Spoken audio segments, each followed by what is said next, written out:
Some of the things that will come into play here when we try to use harmony to reflect the meaning, the emotional meaning of the lyric, is the rhythmic feel. What groove is appropriate to this? Now, we're going to start off with just very simple grooves that just use one of the simple chord colors.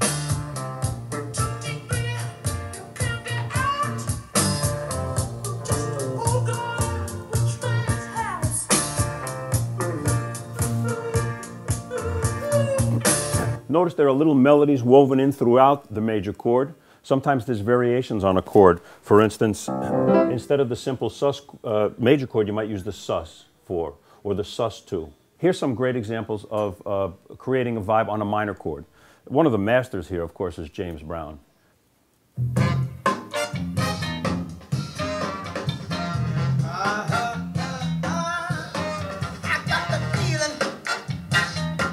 One of the things I want to emphasize is that these tools are not confined by style.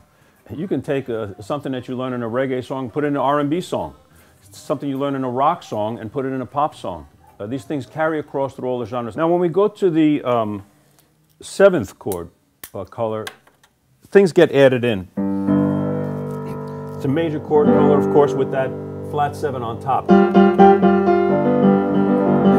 Usually when we go into the key colors later on in this lesson, you're going to see that that seventh chord can produce one of two general vibes. Either the Mixolydian vibe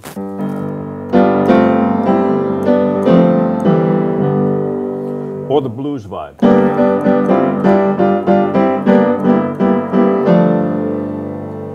And both of those can be brought in when you just have a simple groove on a dominant seventh chord.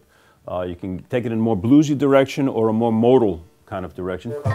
One of the nice things you can do with the dominant seventh is add the sharp 9 on top of it. And that gives it even a more bluesy punch to it.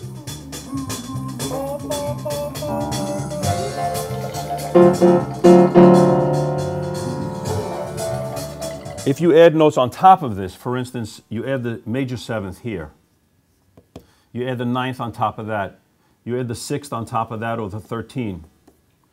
Likewise here, if you play C minor 9th with the 11th, that will give it more of a jazz sound. So remember, it's one of the ways you can take this harmony more in the rock direction, which is definitely centered in terms of power chords, triads, sus chords, and add chords, and transform it into a jazz kind of vibe, and vice versa.